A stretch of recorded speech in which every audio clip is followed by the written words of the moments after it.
오늘의 주요 뉴스입니다. 이번 주 후반 거리두기 2.5단계 연장 여부 결정을 앞두고 방역당국의 고민이 깊어지고 있습니다. 박능후 중대본 1차장은 확진자는 감소 추세에 있지만 아직 두 자릿수로 내려가지 않는 등 안정세 진입이 더딘 상황이라고 진단했습니다. 밤 9시 이후 음식점과 술집 영업이 제한되자 공원이나 모텔로 시민들이 몰리고 있습니다. 서울시는 숙박업소의 불법 주류 판매를 단속하기로 했고 한강에서 배달앱을 통한 음식 주문도 자제해 줄 것을 요청했습니다. 트럼프 대통령이 코로나19의 치명적인 위험을 알고도 은폐했다는 미국 언론인의 신간이 공개됐습니다. 트럼프 대통령이 공황 상태를 조성하지 않으려고 일부러 위험성을 숨기고 대응을 등한시했다는 겁니다. 코로나19에서 완치됐지만 이유 없는 피로감과 무기력증, 탈모 등 여러 가지 후유증을 앓는 사람들이 늘고 있습니다. 이탈리아에서는 완치자의 90% 정도가 2달 가까이 후유증을 앓았다는 보고가 나올 정도인데요. 사이언스 취재 파일에서 완치 이후 후유증이 더 길고 무섭다는 롱테일 코로나를 집중 분석합니다. 철도는 고효율 친환경 교통수단이라는 점에서 활용도를 점차 넓혀가고 있습니다. 국내 연구진이 세계 최초로 전선에 접촉 없이도 철도를 움직이는 무선 급전 기술을 개발했는데요. 그 주인공인 한국철도기술연구원 이병송 단장을 과학의 달인에 초대했습니다.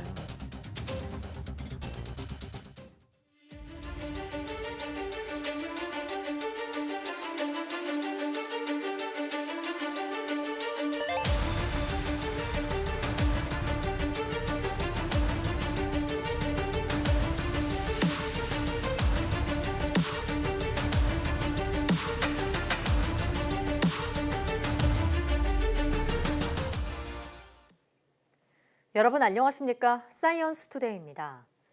수도권에 시행 중인 강화된 거리두기 2.5단계 연장 여부가 이번 주말 결정될 것으로 보입니다.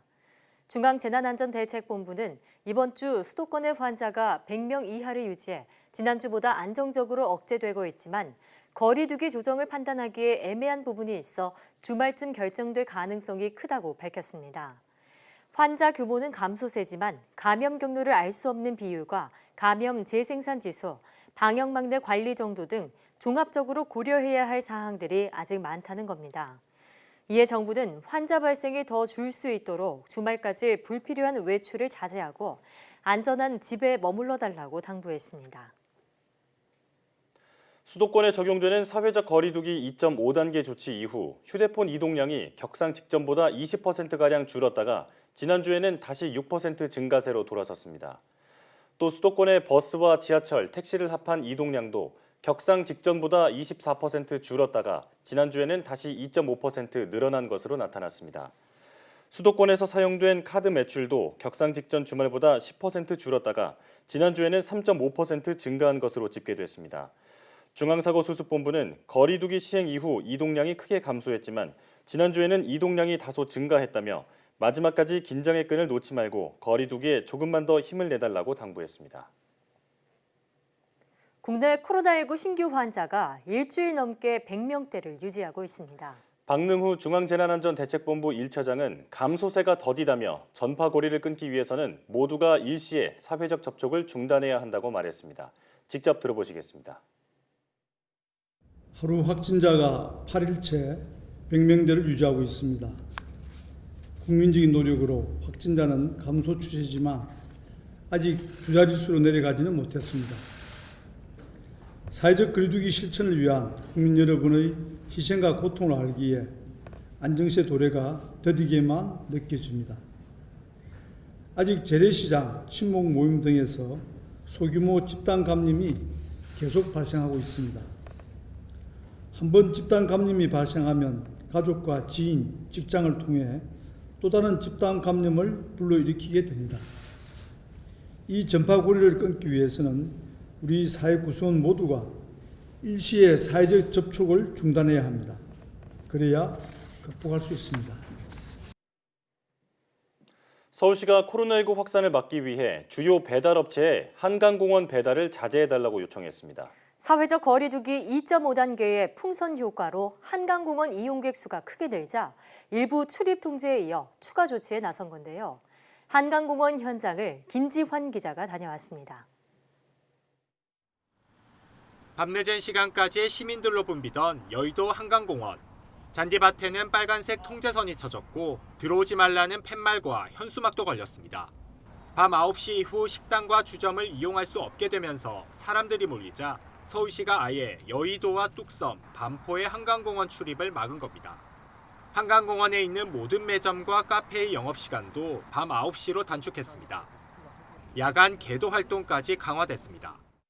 마스크 부탁드립니다. 마스크 똑바로 해주세요. 하지만 풍선 효과는 여전했습니다. 출입이 가능한 망원 한강공원 등으로 사람들의 발길이 몰린 겁니다. 매점 단축 운영에도 아랑곳 없이 배달 온 음식을 나눠 먹으며 이야기꽃을 피우는 모습도 어렵지 않게 보입니다. 이 탓에 안내방송도 수시로 나옵니다. 음주나 소규모 모임의 경우 마스크 착용과 거리 두기가 준수되기 어려우며 사람 간의 밀집도가 높아 결국 서울시가 다시 한번 팔을 걷어붙였습니다.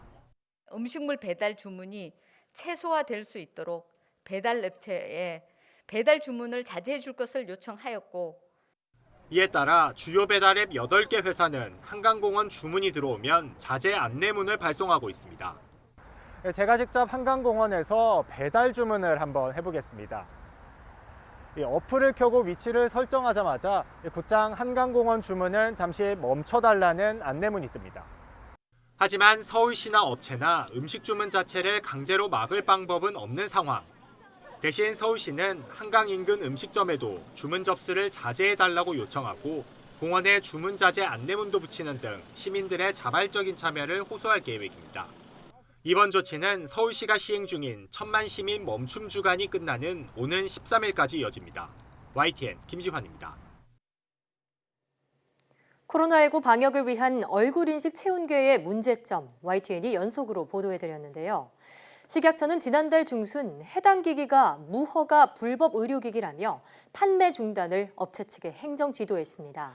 공장에 있는 완제품을 봉인까지 했는데 YTN 취재 결과 업체 측은 그 이후에도 꼼수를 써서 관공서 등에 계속 판매한 것으로 확인됐습니다. 손효정 기자입니다.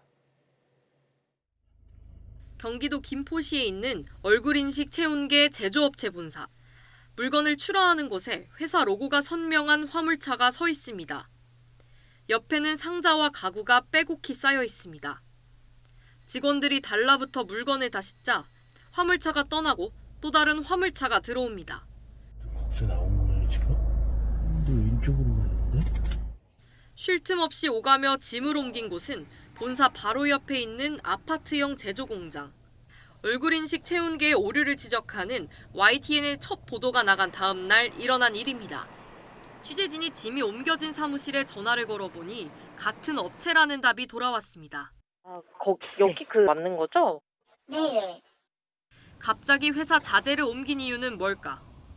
한 관계자는 이미 식약처 단속을 받은 상태에서 YTN 보도 이후 추가 단속을 우려해 생산시설을 옮긴 것이라고 말했습니다. 하지만 업체 대표는 사실 자체를 부인했습니다.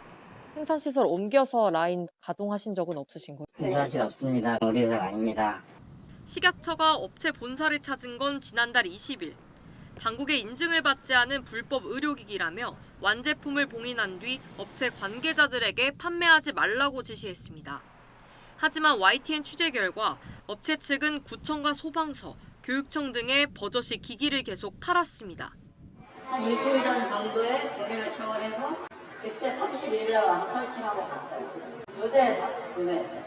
저희는 본사로 통해서 연락했어요. 이게 공공기관인데 만약에 그런 사항이 있었다고 하면 저희가 구입하겠어요. 안 하죠, 당연히. 업체 대표는 식약처 단속 이후 물건을 판 적이 없다고 주장했습니다. 저희는 공문을 두 차례 걸쳐서 강하게 보냈어요. 판매됐다 소리는 저는 크게 들어본 적은 없는데 다 봉인을 하고 왔어요, 물건을. 업체 측은 조만간 해당 제품이 의료기기로 인증받을 수 있다고 자신하며 예약 판매까지 받고 있습니다. YTN 손효정입니다.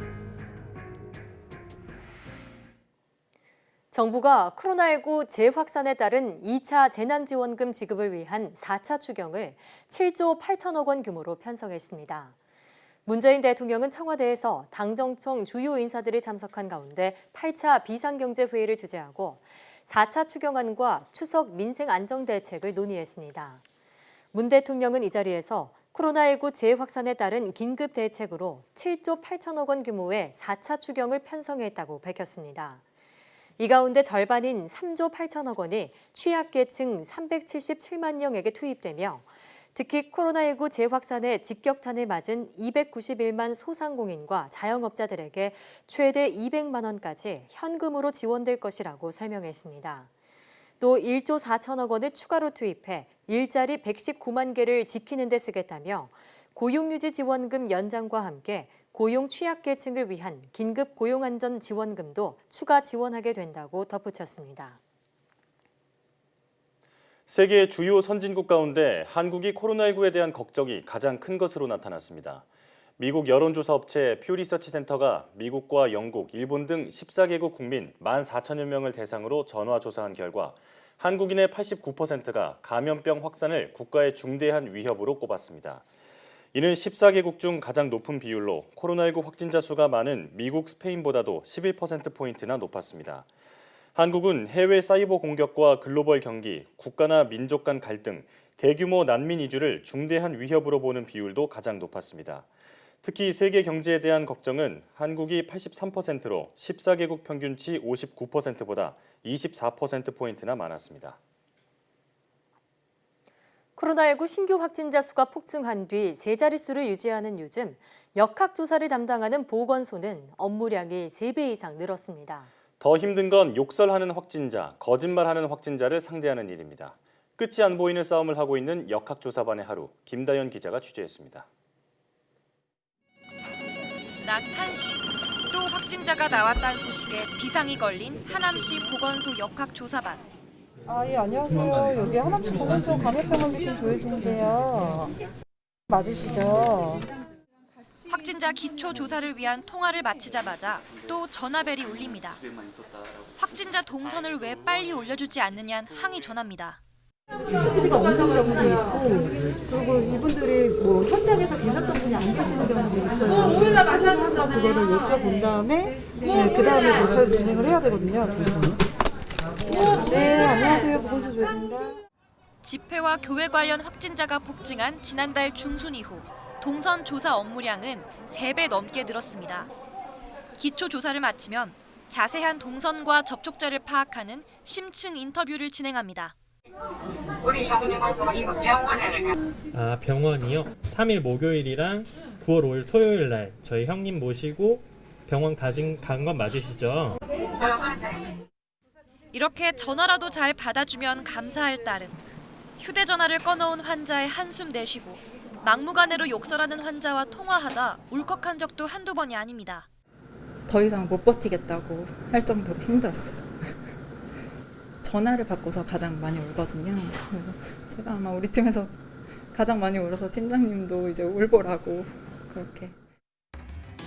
확진자와 접촉자의 진술이 서로 다를 때면 원점으로 돌아가 퍼즐을 맞추는 추리가 시작됩니다. 또 옆에 있는 내과를 갖다 하잖아. 그러니까 관계 맞는 거야. 확진자분 진술이 더 맞아요. 그러니까. 더 일리가 있고. 그러니까 이게 자가격리를 하기 싫어. 사기당하는 거 같아. 결국 직접 현장을 찾아가 확인합니다. 여기는 접촉자 없는 걸로 분류하겠다고 하셨고요. 다행히 마스크랑 잘 쓰고 계셨고. 그러면은 그냥 저희 정상 영업해도 네네. 네.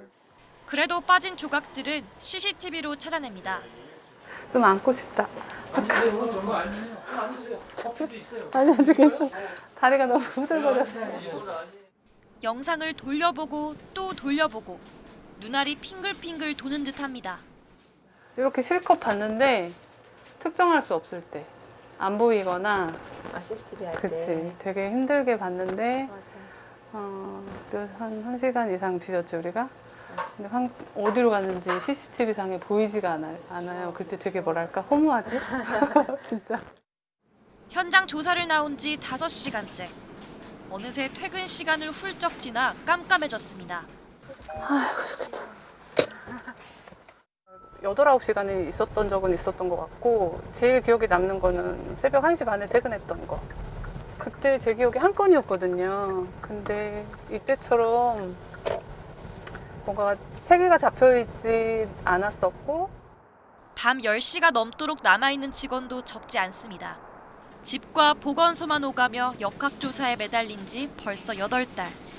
끝이 안 보이는 싸움에 지쳐가지만 확산세를 조금이라도 막아야 한다는 사명감으로 또 하루를 버팁니다. 감염병 자체가 더 이상 퍼지지 않게, 그러니까 현재와 미래를 지키는 일이라고 생각을 해요. 과거의 원인을 찾기보다는 더 이상 확산되는 것을 막기 위해서 접촉자를 분류하고 역학조사원들에겐 소박하지만 너무나 간절한 바람이 하나 있습니다. 사실 바라는 건 크게 없고 그냥 거짓말만 안 하셨으면 좋겠어요. YTN 김다연입니다.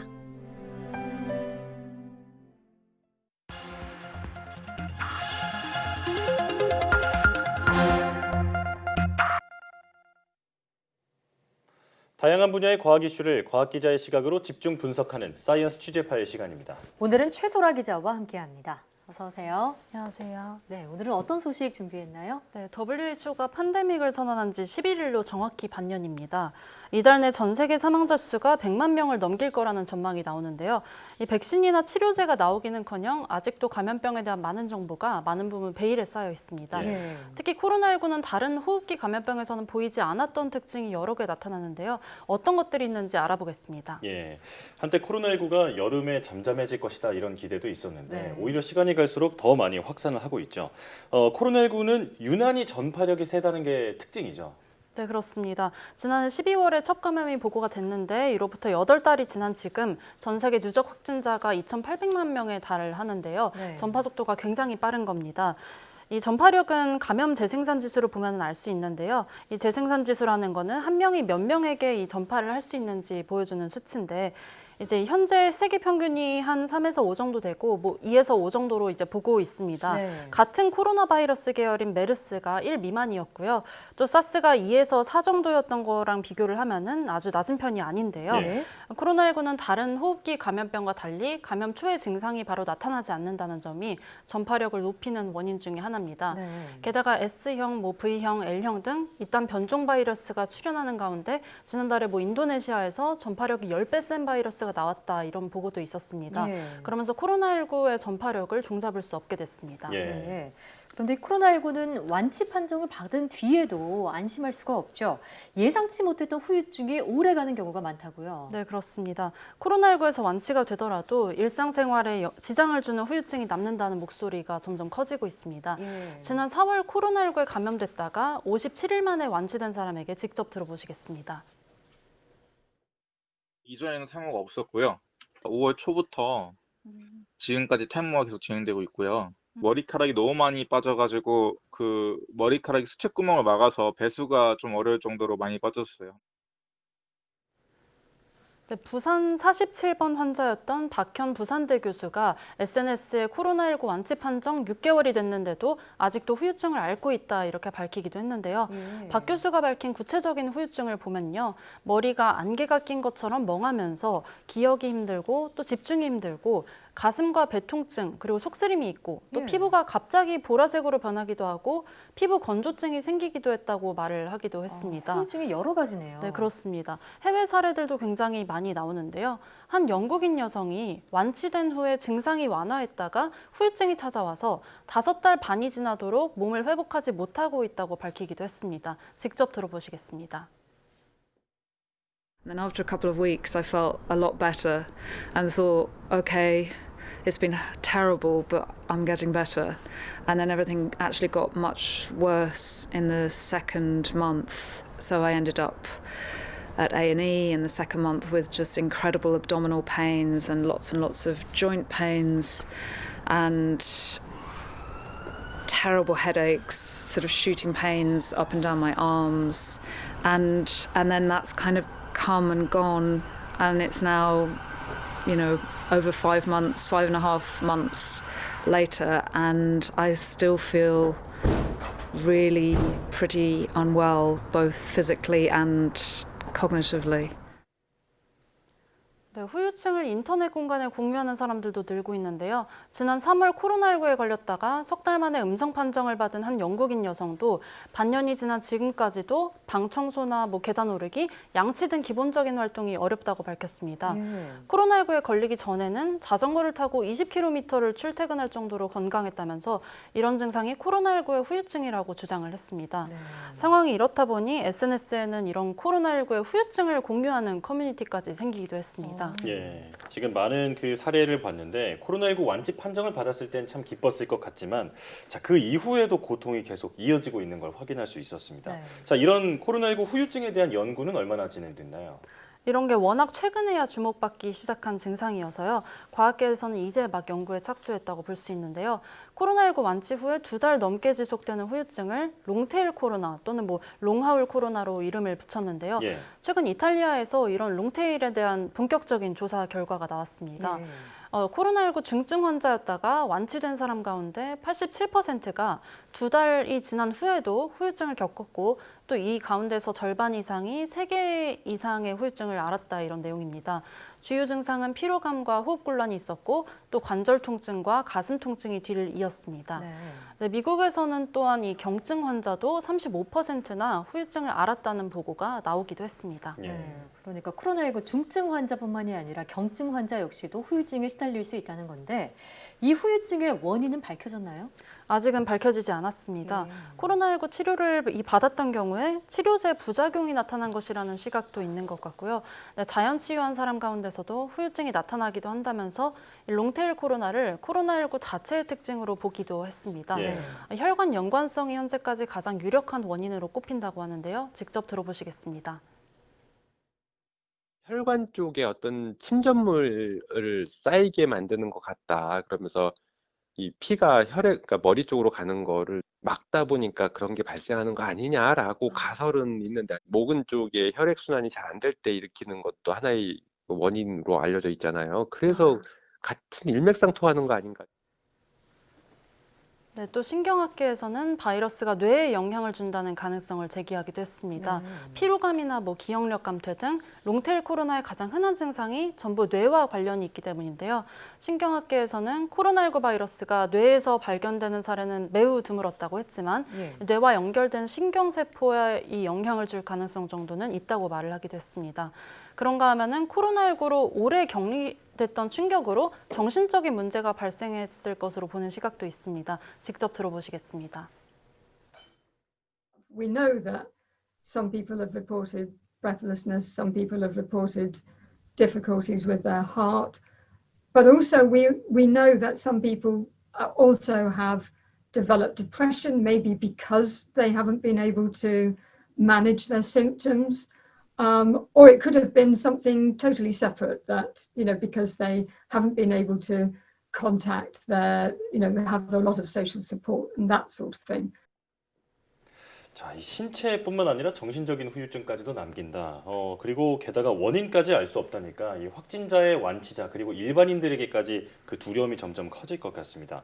자, 그런데 이런 증상이 다른 감염병에서는 나타난 적이 없었던 건가요? 네, 아직은 보고된 바가 없는 것으로 알려졌는데요. 코로나19처럼 코로나 바이러스 계통인 사스나 메르스의 경우를 봐도요. 완치 후에 긴 후유증이 생겼다 이런 기록은 없습니다. 그렇다고 코로나19 바이러스가 유별난 바이러스라고 볼 것은 아니라는 게 전문가의 설명인데요. 사스나 메르스는 그 유행이 금방 사그라들었고 또 확진자도 코로나19보다 매우 적었기 때문에 설령 롱테일이 있었더라도 보고되지 않았을 수 있다는 겁니다. 코로나19가 전 세계에 광범위하게 퍼졌기 때문에 사람들이 관심을 갖고 정보를 공유하다 보니까 공통적인 후유증을 자각을 하고 또 통계가 나오고 연구가 시작된 것으로 볼 수도 있습니다. 네, 일단 후유증의 원인과 치료법이 하루빨리 발견되기를 바라겠고요. 또 무엇보다 애초에 코로나19에 감염이 되지 않도록 최선을 다하는 것이 필요하겠습니다. 최소라 기자와 함께했습니다. 오늘 말씀 고맙습니다.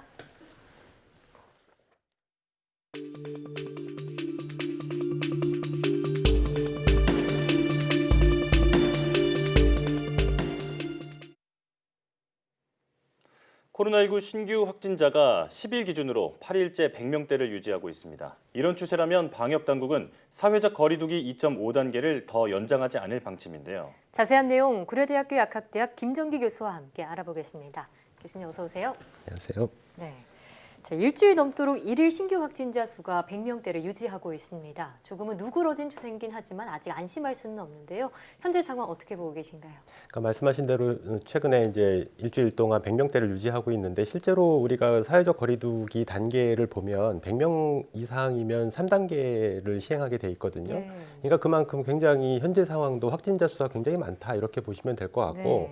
그러니까 최근에 방역 당국에서 뭐 안정적으로 감소하는 추세다 뭐 이렇게 얘기를 하고 있는데 예. 실제로 그러니까 과거에 8월 말 8월 27일 날은 400명대를 보였고 전후로 해서 한 200~300명 정도의 신규 확진자가 나왔거든요.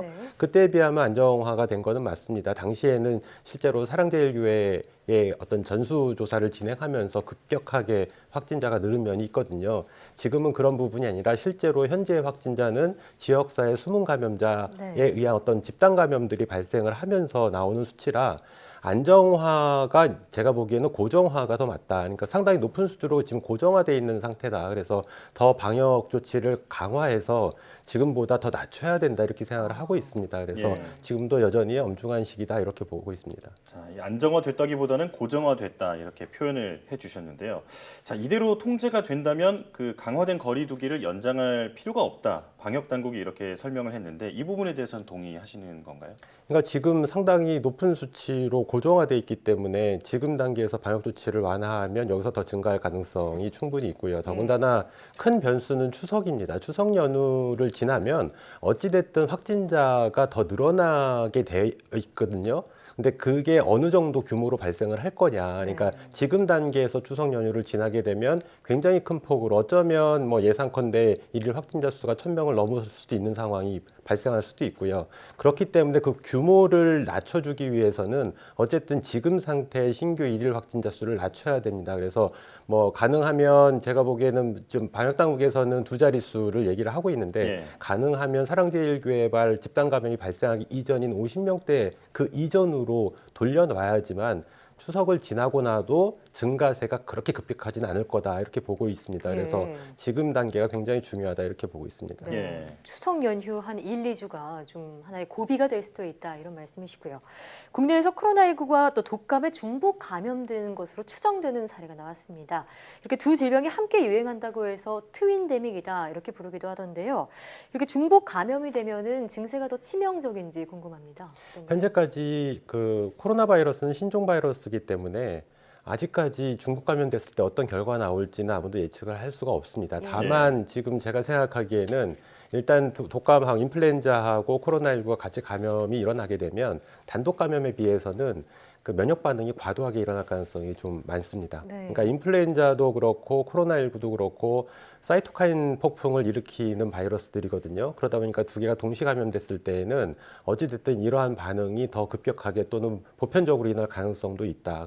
그렇기 때문에 중증도가 높아질 가능성은 충분히 있다 이렇게 보고 있습니다. 예, 이 중증도에 대한 부분은 조금 더 지켜봐야 하는 입장이다 이렇게 말씀해 주셨는데 자, 하지만 그 의료 체계의 혼란을 막기 위해서라도 독감과 관련해서 전 국민이 독감 백신을 맞아야 한다. 독감과 코로나19의 동시 유행을 막아야 한다 이런 주장이 있는데 어떻게 보십니까? 그러니까 실제로 독감, 그러니까 어제도 잠깐 말씀을 드렸지만 인플루엔자 바이러스 같은 경우에는 변이율이 코로나19 바이러스보다 훨씬 더 높습니다. 그렇다 보니까 백신을 우리가 매년 이제 접종을 하고 있는데 백신 불일치 현상이 종종 발생을 하거든요. 그래서 효능이 한 20%에서 60%를 왔다 갔다 하고 있습니다. 그렇다 보니까 백신을 맞았을 때에도 분명히 감염 자체를 막을 확률은 조금 낮아 보인다. 근데 중요한 건 뭐냐면 국민 여러분들이 독감 백신을 맞아야 하는 이유가 감염이 됐을 때 실제로 백신 불일치 현상이 일어나더라도 이 증상 자체를 완화시켜 줄 수가 있거든요. 그러니까 말씀하신 것처럼 뭐 동시 감염이 일어났을 경우에 독감의 증상을 낮춰줄 수 있다 보니까 향후에 동시 감염 발생 시에 전체적인 증상을 완화시킬 효과는 기대할 수 있다 이렇게 보고 있기 때문에 국민들께서 독감 예방 주사를 맞는 거를 저는 개인적으로 권장하고 싶습니다. 네, 독감 예방 접종을 통해서 독감 자체를 막거나 증상을 완화시킬 수 있는 만큼 맞는 것을 권고하신다는 말씀이시고요. 또 아스트라제네카의 백신 임상 3상 일시 중단 소식도 함께 들려왔습니다. 백신 개발과 또 상용화에 차질이 빚어지는 건 아닌지 우려되는데 어떻게 보십니까? 아스트라제네카 백신 같은 경우에 그러니까 그 백신 자체가 DNA 백신인데 DNA 백신인의 그 벡터를 사용을 하거든요. 그러니까 DNA를 그대로 주입하는 이게 좀 까다롭다 보니까 그 침팬지 아데노바이러스를 이용을 해가지고 스파이크 단백질의 DNA를 암호화할 수 있는 부위를 심어서 주사하는 방식입니다.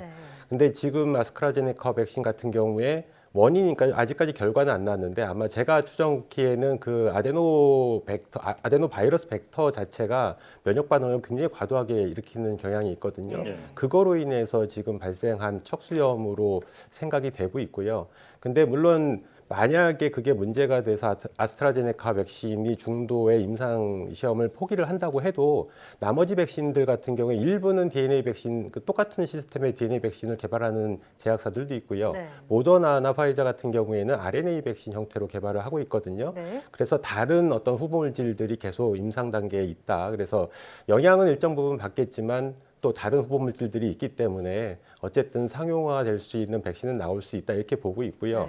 국내에서도 제넥신이 어떻게 보면 백신 개발의 가장 선두인데 제넥신도 DNA 백신 형태입니다. 근데 제넥신 같은 경우에는 아데노바이러스 벡터를 사용을 안 하고 그 자체를 주사하는 방식으로 하고 있거든요. 그래서 이러한 문제는 조금 발생하지 않지 않을까 이런 생각을 가지고 있습니다. 그래서 여러 가지 후물질이 있는데 이제 하나 문제점은 국내에서 유일하게 그 아스트라제네카 백신이 그 SK 바이오사이언스에서 위탁 생산을 하기로 되어 있는데 이 부분에 또 차질이 발생할 가능성은 좀 있다 이렇게 보고 있습니다. 그럼 추가적으로 궁금한 게 DNA 백신이 RNA 백신보다 부작용 가능성이 좀 높다 이렇게 볼 수도 있는 건가요? 아닙니다. DNA 백신, RNA 백신 그 자체가 부작용이 있는 게 아니고요. 지금 벡터로 쓰는 아데노바이러스 벡터 자체가 과도하게 면역 반응을 일으키는 특성이 있다 보니까 이게 문제가 된 게 아닌가 이렇게 추정을 하고 있습니다. 하나의 특성이 있군요. 자, 오늘도 코로나19 상황 살펴봤습니다. 간신히 잡은 확산세가 다시 일어나지 않도록 긴장의 끈을 놓아서는 안 되겠습니다. 지금까지 고려대학교 약학대학 김정희 교수와 함께했습니다. 교수님 잘 들었습니다. 고맙습니다. 감사합니다.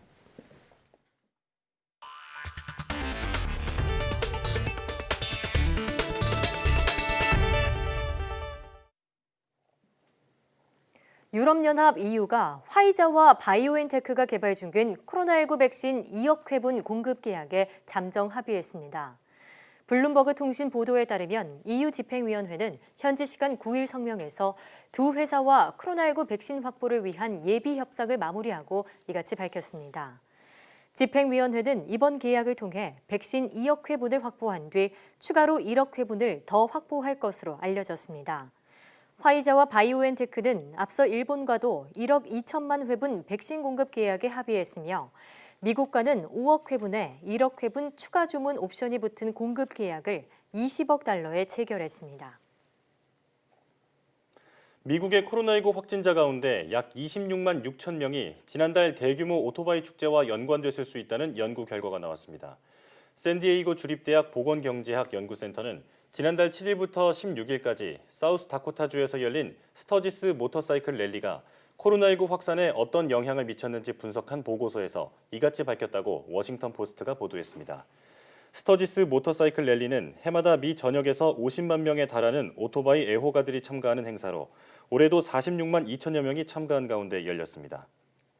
연구진은 축제 참가자가 많은 지역을 추려낸 뒤 축제 종료 후 코로나19의 확산세를 분석한 결과 26만 6,796건의 코로나19 감염 사례가 이 축제와 연관됐을 가능성이 있다고 추정했습니다.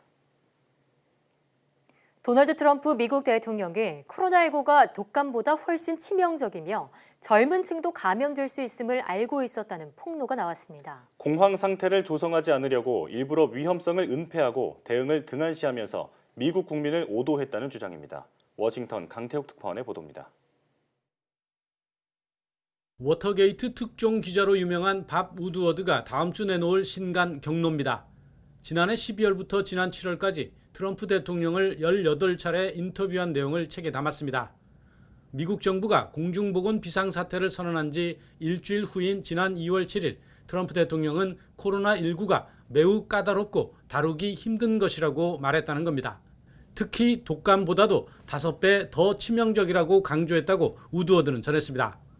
이에 앞서 지난 1월 28일에는 트럼프 대통령이 로버트 오브라이언 국가안보보좌관으로부터 코로나19가 임기 중 가장 큰 국가안보 위협이고 가장 힘든 일이 될 것이라고 보고받았다고 적었습니다. 3월 19일에는 공황 상태를 조성하지 않으려고 일부러 위험을 경시하고 있다고 말하면서 젊은 층의 감염 위협도 인정했다는 겁니다. 우드워드는 트럼프 대통령이 공개적으로 위험성을 경시했고 대응할 리더십을 재설정할 기회를 놓쳤다고 지적했습니다. 워싱턴 포스트와 CNN이 책을 미리 입수해 트럼프 대통령이 국민을 오도했다고 보도하면서 파장이 커지고 있습니다. 대선 경쟁자인 조 바이든 민주당 후보는 대통령이 알고 있으면서도 일부러 거짓말했다고 비난했습니다. He knowingly and willingly lied about the threat it posed to the country for months. He had the information. He knew how dangerous it was. And while this deadly disease ripped through our nation, he failed to do his job on purpose. 트럼프 대통령은 이에 대해 공황 상태를 만들지 않기 위해서였다고 해명했습니다. And I don't want people to be frightened. I don't want to create panic, as you say. And certainly I'm not going to drive this country or the world into a frenzy. 트럼프 대통령은 그동안 코로나19가 별거 아니고 시간이 지나면 사라질 것이라고 거듭 주장해온 만큼 이번 폭로의 후폭풍은 만만치 않을 것으로 보입니다. 워싱턴에서 YTN 강태욱입니다.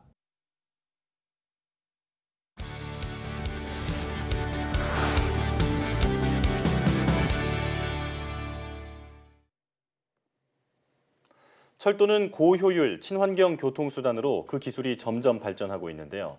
국내 연구진이 세계 최초로 전선에 접촉 없이 철도를 움직이는 기술을 개발했다고 합니다. 오늘 과학의 달인에서는 무선 급전 기술에 대해 알아보겠습니다. 한국철도기술연구원 무선 급전 기술 개발 이병송 연구단장과 함께합니다. 어서 오세요. 네, 안녕하십니까. 네, 반갑습니다. 자, 박사님께서 세계에서 처음으로 실제 철도에 적용이 가능한 무선 급전 기술 개발에 성공하셨다고 들었는데요. 일단 무선 급전 기술 어떤 기술인지 잘 와닿지가 않거든요. 자세히 설명해 주세요. 네, 기존 철도에서는 전기선을 철로 위 공중에 매달거나 벽면에 부착을 해서 열차의 접촉을 통해 가지고 연결되도록 한 다음 전기를 공급했어요. 네. 근데 이런 걸 유선 전원 공급 방식 이렇게 얘기하는데요. 이번에 개발한 무선 급전 기술은 전선에 접촉 없이도 열차가 무선으로 전력을 공급받을 수 있는 신기술이라고 할 수 있습니다. 예, 전기선이 없이도 무선으로 전력을 공급받아서 열차가 움직인다는 건데 이런 기술이 도대체 어떻게 가능했던 건가요? 뭐 기본적인 원리는 요즘 많이 쓰시는 스마트폰 무선 충전 방식을 생각하면 아주 쉽게 이해할 수 있고요. 휴대폰 무선 충전에 쓰이는 용량이 약 한 10만 배 정도 커졌다고 보시면 됩니다. 10만 배요? 예. 따라서 그만큼 기술의 난이도도 높고 철도 차량을 움직이는 대용량의 전력을 전선이 아닌 차량 하부에서 무선으로 공급하는 겁니다. 자기장이 세기를 변화시켜서 전류를 발생시키는 전자기 유도 현상을 이용했고요. 일상생활에서 사용하는 전기는 220V, 60Hz 잘 아실지 모르겠지만 주파수를 사용하고 있는데요. 저희가 개발한 이 기술의 핵심은 전기 에너지를 1메가와트급으로 굉장히 높은 용량으로 키우고 주파수는 한 1000배 정도의 60kHz로 증폭시킨 급전 인버터를 사용해서 만드는 기술입니다. 이 정도 세기가 돼야 6량짜리 지금 고무차량 경전철이 다니고 있는 거를 차량의 전력을 전달해서 움직일 수 있기 때문이고요. 선로 중앙에 설치된 무선급전 장치에 60kHz 전류를 흘려주면 고주파 자기장이 만들어지고 이 자기장에 의해서 집전 장치로 전원을 차량에서 받게 되겠습니다. 네. 휴대폰 무선 충전 비율을 들어주시니까 좀 쉽게 이해가 되는데요. 급전 장치에 물리적인 접촉 없이 열차에 전력을 보내주는 그런 방식이다라고 말씀해 주셨습니다. 근데 박사님께서 이 연구를 지난 2013년부터 하셨다고 들었는데 그 과정에서 여러 가지 시행착오를 겪으셨을 것 같아요. 네, 맞습니다. 2013년 이전에 착수를 했는데요. 이전부터요? 그 1차로 용량이 지금 현재 1메가와트의 5분의 1 정도 되는 200kW급으로 개발해서 트람에 적용해서 시험 운행을 했습니다. 그리고 2014년 그 다음 해에는 5배로 또 용량을 좀 키워서 좀 무리한 시도였지만 1메가와트급으로 개발해가지고 고속열차인 해무에 이를 움직일 수 있는 전력을 공급해서 시험을 했고 이를 통해서 실용 가능성이 있다 이런 걸 확인했습니다. 시험이 성공했군요. 자, 그렇군요. 자, 그렇다면 이제 대용량 무선 급선 기술의 그 실용 가능성을 확인했는데 급전 선로에 전선과 코어를 선로에 따라서 길게 설치하셨다고 들었습니다. 이 부분도 설명해 주시죠. 뭐 선로에 그 코어를 길게 처음에는 초창기에는 그렇게 설치를 했는데요. 예. 이게 코어라는 게 이제 그 설치한 상태에서 설치하는데 비용도 많이 들 뿐더러 또 유지보수하는데 이게 깨지고 그래서 유지보수하는데 좀 문제가 되기도 합니다. 예. 그래서 이거를 이제 완전히 제거를 하고 이번에는 효율을 높게 하면서도 코어가 없는 그런 급전선로를 개발했습니다. 코어가 없이도 가능하도록요. 네. 자, 일반 경전철뿐만 아니라 고속열차의 그 상용화 가능성까지도 확인을 하셨다고 네, 그렇습니다. 말씀해 주셨는데요. 자, 이런 여러 시행착오 끝에 개발하게 된 무선 급전 기술, 실제로 경북 경산에서 시범 운행을 하셨다고요? 네, 경산 남천면 쪽에 무선급전 경전철 시험선을 구축해서 실제 차량을 이용하여 시운전 시험을 시행했고요. 관심 있는 분들에게 기술 시연도 했습니다. 그래서 네. 2019년 4월부터 올해 4월까지는 1년간 무선급전 경전철의 4만 킬로미터 시운전 시험을 완료했습니다. 예. 원래 주행 시험은 5,000km만 하면 되거든요. 근데 우리 연구단에서 신뢰성을 확보하기 위해서 기준보다 한 8배 정도 더 운행을 해가지고 무선급전이 적용된 차량 시험 구간에서 신뢰성을 완전히 확보했다고 볼 수 있고요. 예. 유선 전원 공급 방식일 때와 동일하게 응원할 수 있는 그런 상태에서 시연회에 참석해 주신 분들이 이거 무선으로 이렇게 공급을 해도 큰 문제가 없이 열차가 잘 운행이 되는구나 그런 걸 확인해서 관심을 많이 가지고 계셨었습니다. 예. 그러니까 한마디로 패러다임의 전환입니다. 편견을 깨서 무선으로도 열차가 움직일 수 있구나라는 인식을 심어주신 건데 자, 그런데 이렇게 무선으로 전기를 공급해서 열차를 운행한다면 어떤 장점들이 있을까요?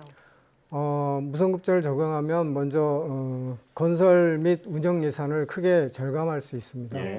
전차선을 제거할 수 있어서 기존 대비 경전철 대비 킬로미터당 약 한 8억 정도 설치비를 절감할 수 있고요. 네. 터널이 있는 구간에는 터널 단변적을 10% 이상 축소할 수 있어서 공사비를 약 한 5% 정도 감소시킬 수 있고요. 예. 그리고 급전선 관련 유지 보수 비용도 20%가량 줄일 수 있는 것으로 그렇게 분석되었습니다. 그리고 무선급전 기술은 위험하게 노출된 고압선을 설치하지 않기 때문에 안전사고 위험도 크게 줄이고 전선이 보이지 않아서 도시 미관도 개선할 수 있을 것으로 기대하고 있습니다. 또 철도의 미세먼지 부분도 장점이 네네. 있다고 하는데 설명해 주시죠. 최근에 그 보도에 나온 바로는 철도 지하 구간에 미세먼지가 많이 발생한다고 그런 보도가 있었는데요. 무선급전 기술을 적용하면 전차선 접촉에 의한 마모 분진이 없게 되겠습니다. 그래서 미세먼지를 약 한 28% 정도 저감할 수 있는 친환경적인 그 장점도 있습니다. 그렇군요. 자, 비용 절감의 신미성 그리고 안전사고도 줄일 수 있고 미세먼지까지 줄일 수 있는 여러 가지 장점을 말씀해 주셨습니다. 그렇습니다. 자, 그런데 이런 무선 급전 기술 정말 혁신적인 기술인데 개발하시게 된 계기가 뭘까요?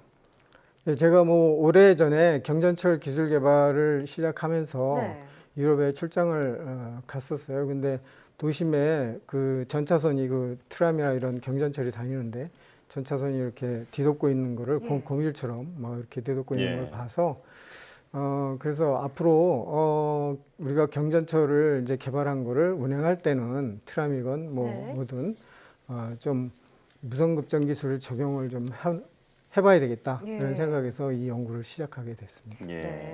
제가 알기로는 정말 세계 각국에서 이와 관련된 비슷한 기술을 개발하려고 수차례 시도를 했는데 성공은 못했다고 들었습니다. 자, 아마 이 박사님께서도 이 기술을 개발하시면서 여러 가지 시행착오를 겪고 또 아쉬운 점도 있으셨을 것 같은데 결국 성공을 하셨잖아요. 그 과정까지 에피소드 몇 가지 더 들려주시죠. 물론 세계 최초로 수행하는 도전적 연구였기 때문에 어려운 점이 있었습니다.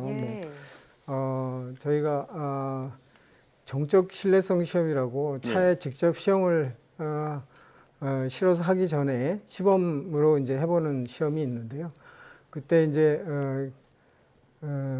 차량에 부착하기 전에 이제 그 부하에 맞는 용량만큼 설치를 해놓고 이제 시험을 하는데 저희가 2개월밖에 시간이 없었어요. 고작이요. 예, 그래서 그 시간을 4만 킬로를 주행을 해야 되는데 그걸 맞추지 못해서 밤을 새워가면서 저희가 신뢰성 테스트를 2달 동안 연구원들이 돌아가면서 진행을 한 적이 있습니다. 근데 결과는 좀 만족스럽게 저희가 만족스러운 결과를 얻어서 저희가 뭐 크게 기뻐한 적이 있습니다. 보람을 느끼셨겠어요. 네, 그렇습니다. 네, 자 지금 말씀해주신 이런 노력으로 지금의 무선 충전 시스템이 이 급전 시스템이 개발될 수가 있었던 건데요.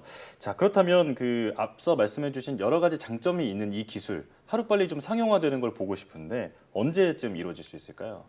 뭐 지금 당장 사업이 추진된다면 뭐 경전철이 완공되는 4, 5년 이내에 상용화 가능할 것으로 생각됩니다. 예. 다만 이제 지자체나 뭐 철도 운영사 에서 뭐 차량 시스템을 선정하는데요. 그리고 이제 시스템 인프라를 구성하는데 그때 너무 신중을 기하고 이제 안전도 위에 이제 걱정이 많이 되니까 그래서 걱정을 많이 하는데 우리 연구원에서 상용화를 위해서 같이 꾸준히 이제 노력을 하고 있어서 좀 설명이 잘 되고 이해도가 좀 높아지면 상용화가 곧 될 것으로 그렇게 기대하고 있습니다. 예. 앞으로 상용화가 된다면은 또 여러 가지 분야에서 그 역할을 톡톡히 해낼 거란 생각이 드는데 앞으로 이 기술 또 어디에 쓰일 수 있다고 생각하시는지 짧게 한 말씀 부탁드릴게요.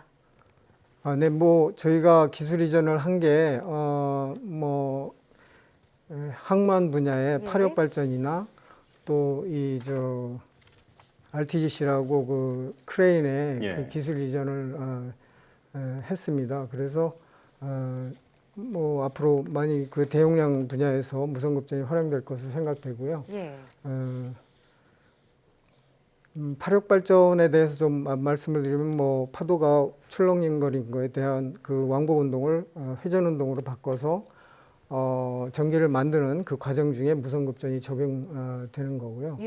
RTGC 같이 항만의 크레인을 이동하는 그런 경우에는 대용량의 그 크레인을 디젤 엔진으로 구동을 하고 있는데 그 디젤 엔진을 무선급전으로 대치해서 소음 및 그 연료 비용을 60% 이상 이렇게 절감할 수 있는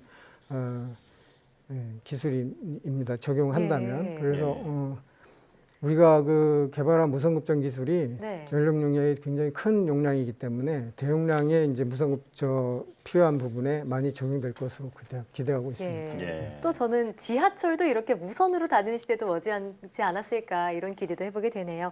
자, 상용화가 돼서 세계 철도 시장을 선도하는 날을 꿈꿔보겠습니다. 지금까지 한국철도기술연구원 이병송 연구단장과 함께했습니다. 오늘 나와주셔서 고맙습니다. 네, 감사합니다.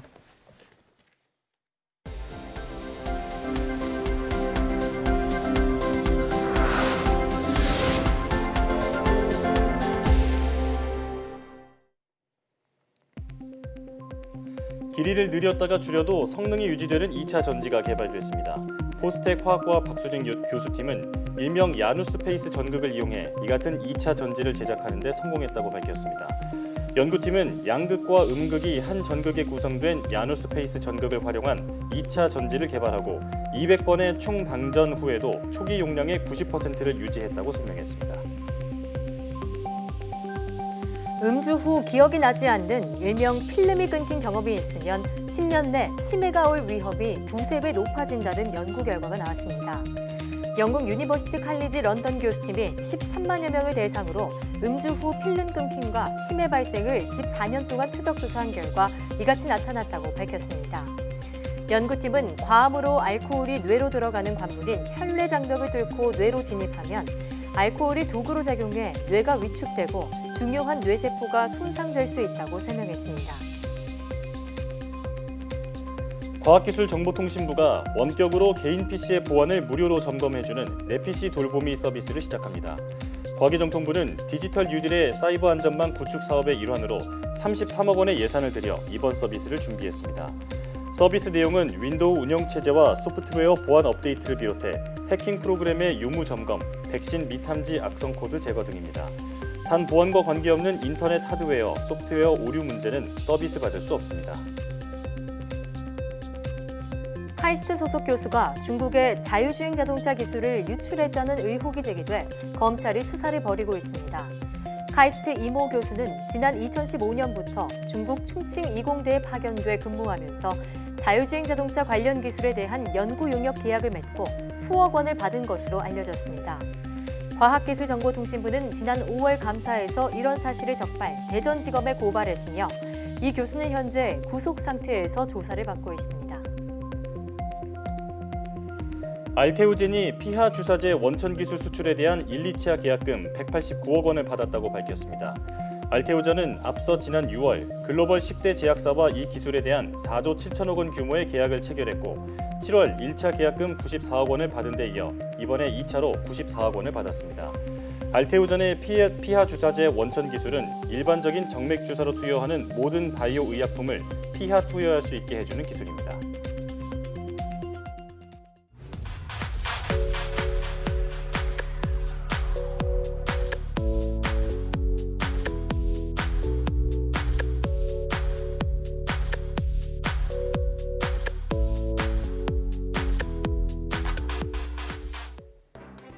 코로나19와 끝이 안 보이는 싸움을 하고 있는 역학조사관들의 피로가 심각한 상황입니다.